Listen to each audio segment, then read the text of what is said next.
Hey, what's up, y'all? It's D about to react to this video about Lamisi. It's titled Streamer University 30 Days Later. Where are they now? What are the streamer students doing today? Let's watch. Yo, bro, what I don't want to hear is 8 months from now when Kai's booting up his next stream university. Damn, man, all the people from this stream university didn't take it seriously. You got the opportunity to come here. You know how rare this is? You are on one of the coolest events ever hosted in streaming history, and you're giving it your all while you're here. And then you're going to go home, and the expectation is you're going to continue to give it your all. The expectation is you're going to continue. When people get done training with lethal shooters, the expectation is they're going to perform after that. Since he's a professional, he takes his job seriously. So I need y'all to really take this seriously. The biggest streaming event of the year, Stream University, ended just 30 days ago. And based off of all the views, all the clips, all the moments that came out of it, I think a lot of people would say that it is a resounding success. But there's another metric of success that's out there that people have been asking. What happened to the creators? Are they being successful in finding viewership? Are they building their own content creation lives? Or are they just another extra in Kai Cenat's show? Because according to one of its own students during the actual event, that's the case. The way SU works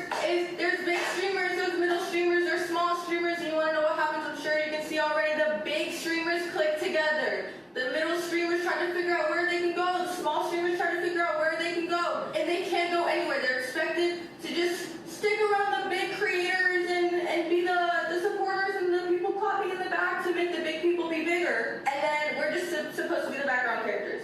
The background dancer to the big characters.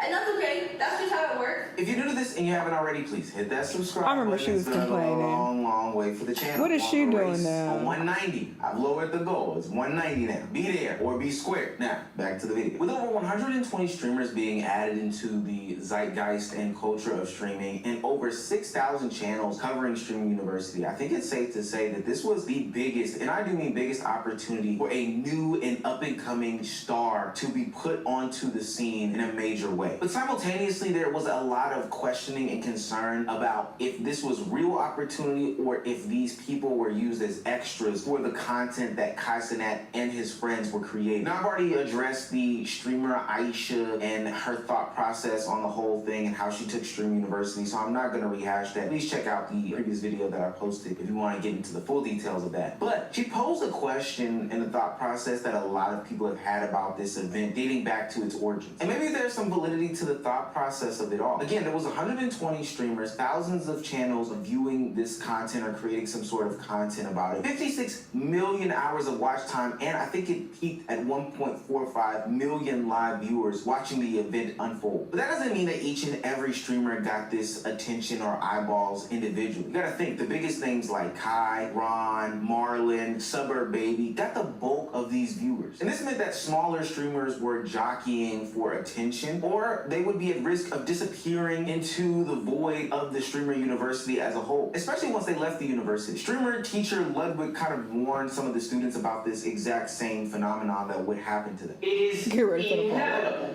Do we all agree with this? Does this kind of make sense? Yes, we're at Streamer U. Kai Cenat went live. He ended. 500,000 people had to scatter somewhere. They went to the category. You were in the category. Okay, you were at the party, you were at the basketball game, whatever it is, okay? These are exactly how it's gonna look. If you prepare yourself, it won't hurt as much, it won't feel as bad because you'll know what's coming. 40%, okay, that is the median Streamer U student from 2025. How many viewers they lost? They lost 40% of their viewers the week after Streamer U. The week after, okay? 87% of the people from last year never hit their peak CCP that they hit at Streamer U again. They never hit it again. That's 87%, okay? And this is a stat that's probably the saddest to read out. 10% never went live again. And that fall off definitely happened. Most of the streamers who went to Streaming University didn't maintain the outrageous numbers that they had while on the campus. It was a moment. It was a time for injecting viewership onto these people, but not an automatic, long-lasting thing. So streamer Aisha was right about one part of her long, and I do mean long, monologue about the whole thing. Being accepted into Streaming University didn't automatically stop a small streamer from becoming an extra. But temporary viewership viewership and a little extra camera time isn't the only way to judge if Streamer U was helpful or not. I think the better question is what happens once this event ends and the temporary boost of being around or connected to Streamer University disappears. Because this is a very underrated part. Just because the viewership left upon graduation doesn't mean that the relationships left as well. The sad but real reality is that most of these people did not maintain their viewership coming from Streamer University. It's not that it's a crazy thing, but the Super Bowl has bigger views than the regular season. The NBA Finals has bigger views than the regular season. That's just how things work. But what they did maintain throughout the course of leaving Streamer University and for the foreseeable future is the relationships that they built with the other small, medium, or even large creators that they built connections with while on campus. And I'd even argue that that's more powerful because the new relationships can introduce you to a new audience and make you more of a mainstay as opposed to a flash in the pan. Well, Pudgy, you know, a setup is nothing without the main component. I know you've been needing one, and so I got you a PC. That's nice of him.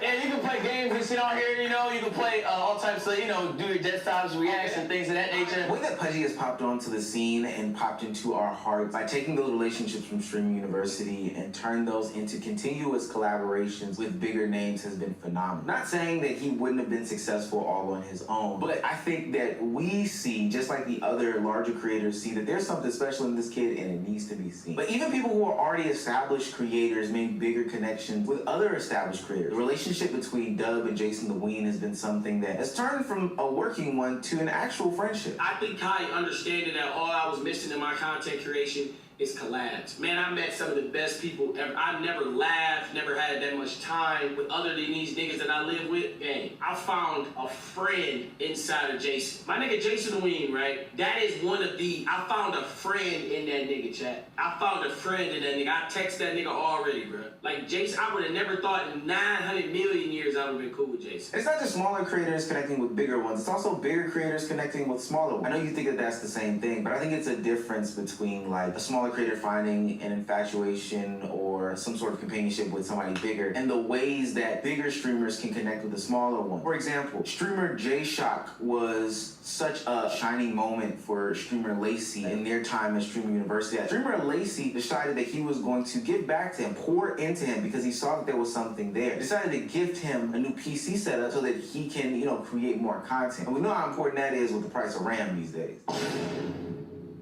You show me your setup and you had a laptop that you stream off of. Yeah. So I got you a brand new PC.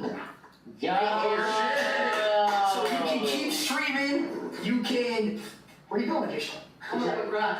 Why? Bro, you know. Yes. IIW. Bro, Jason, you were a big part of my Streamer U, dude. I hung out with you. We had deep talks at night. We had a lot of fun. And you're streaming off a laptop, bro. Yo, why? My PC, why, bro? Why?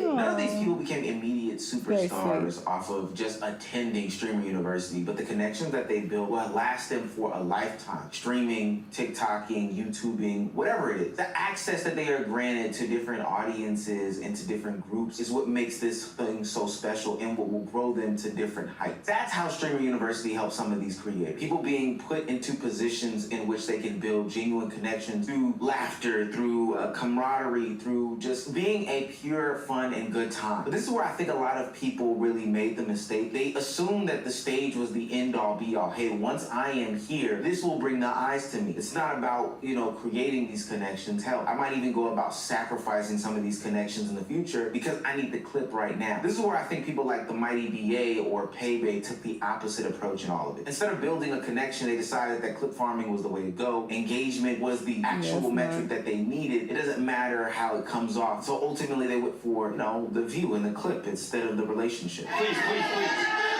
Oh yeah, I saw this. You're gonna listen. Get out. Fuck is my life! I need it. Get out. The fuck out.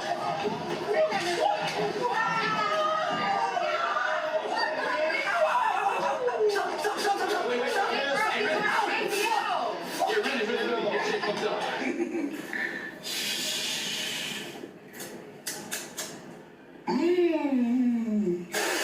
Oh my god. That's disgusting. Yeah, I'll go Pokemon. Bro, hold on. No. Bro, Hey, look. I even know shit. Watch this. Oh my god, this Watch this. child fart. Watch this. You know what I do? Joel! That's an SIR! That's an SIR! That's a big hit! No, you're betting it! What are you doing? Why would you bet this card? You can't hit this card, it's impossible to hit! Sorry. Now, for what it's worth, it made them both major talking points during the event. But as we're sitting I don't know the here importance today, of Pokemon it didn't cards. make them reoccurring talking points, but just flashes in the pan, something that people could warn content creators about, scold them about, etc., etc. And most importantly, it scorned any chance of a relationship in the future for another content creator to say, hey, I want to work with you. I really see something special in you, and I want to collaborate with you. They got their 15 seconds of fame while other content creators were building relationships that would last them for years. So while Streamer University could give you the access to the different creators that are known to people or unknown to people but could make for viral moments, ultimately it could not force you to be consistent and maintain or build relationships with these people that will carry you for the longer than the 5 days that you were there. And those continued relationships, in my opinion, may be the biggest difference between the class that we saw in 2025 and the class that we see in 2026. Streamer University already ran this experiment in 2025. The first event generated more than 27 million hours watched and reached over 719,000 peak concurrent viewers. It also produced some individual success stories. Rakai has become a household name at this point. Ray has become a staple in the streaming community. And told to remain relevant enough for all three of these guys to come back as Streamer University 2026 alumni. But what I will say is beyond the individual names, the 2025 class is not known for the collaborations and networking beyond the event. It's not the same active creator network that we're seeing for the class of 2026, and that's what I believe makes it so different. The streamers for 2026 continue to act as though it was a continued network of people even after leaving the campus. You can see that with streamer Lacey, who has collaborated with 15 plus streamers post Streamer University. Is me, J-Shock, Nick Naircina, Raw Dog Moon, Jason DeWeen, Juicy Jacob, Yusuf, Pilot, Donut Random Kid snuck his way in, Jimena, Haskell, Tatum, Aisha Sophie, J-Shock's bringing 2 girls that he met last night at a party. Who am I missing? Silky's coming. I texted Silky this morning. Silky's gonna spark up and pull up. But yeah, there's like 20 people that are gonna be pulling up now. Some people from Streamer U, some people not from Streamer U. You're seeing collaborations with Jason the Ween, Dub, and Pudgy. You're seeing Black Boy Max continue the relationship that he built with his roommate Wardrobe and Sky Jackson in some streams that they did together. And multiple streamers appeared on the MVP of Streamer University Suburb Baby Sleepover stream. These are no longer isolated streams. The relationships are starting to have a lot of overlap now. And the trickle-down effects of that are real. Now, Pudgy knows Agent. Agent introduces Pudgy to his audience. Agent's audience goes and views Pudgy when Agent isn't streaming. And hell, even some of them decide to build a connection with Pudgy greater than just the agent of it all. Every opportunity that these new creators get to collaborate with people creates the moment to reach a new audience, create new trust in these people, put themselves in front of potential brand deals, sponsors that didn't know that they existed, but now that they're with a new creator, they can see them, improve as entertainers, build a relationship, receive another invitation, and then the cycle just starts all over again. Normally, a small streamer asking Jason the Ween or Lacey for a collaboration is just a stranger's voice that kind of goes unheard in the void. But Streamer University gave these people the opportunity to build something bigger than that. Dub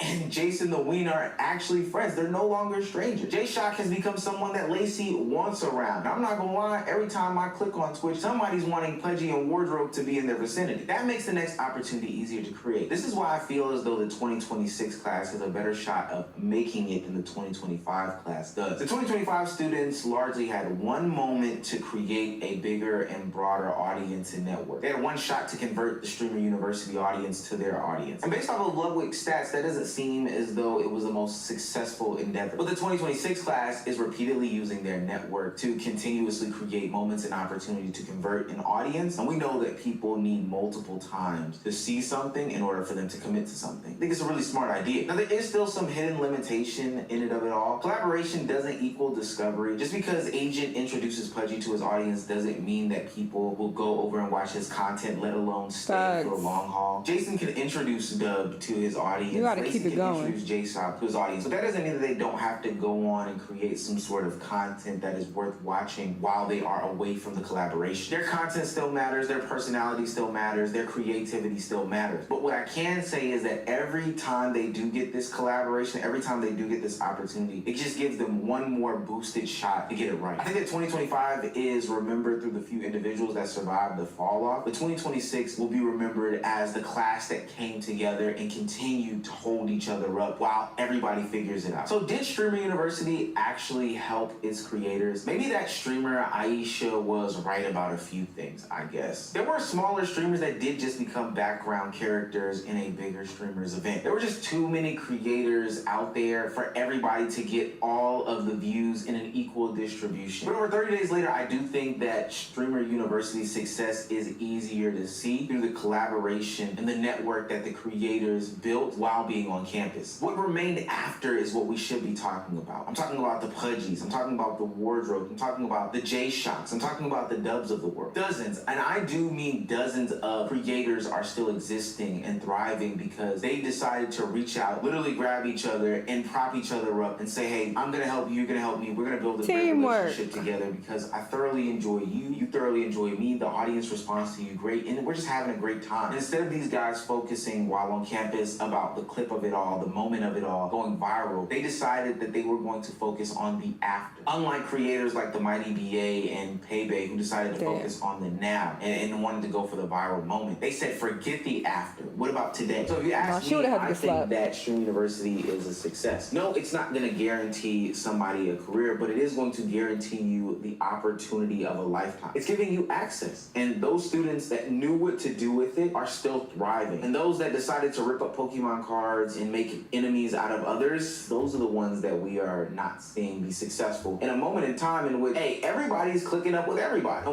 Facts. Yeah, some people were definitely just looking for a viral moment, and sure, you were entertainment in that moment, whether, you know, good or bad, but you had to keep it going and keep people interested in your content and be consistent.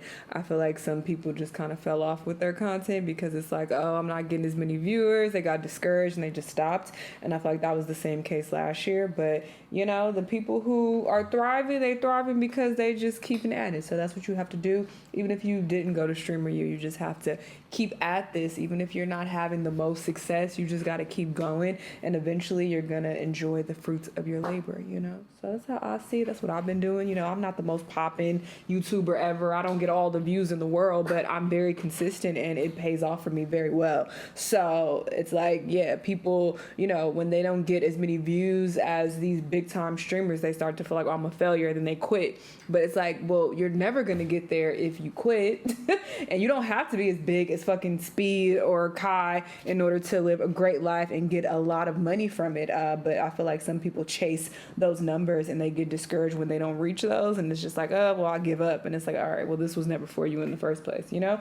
So yeah, that's just how I see it. But y'all let me know what y'all think, and I'll see you on the next one. Bye.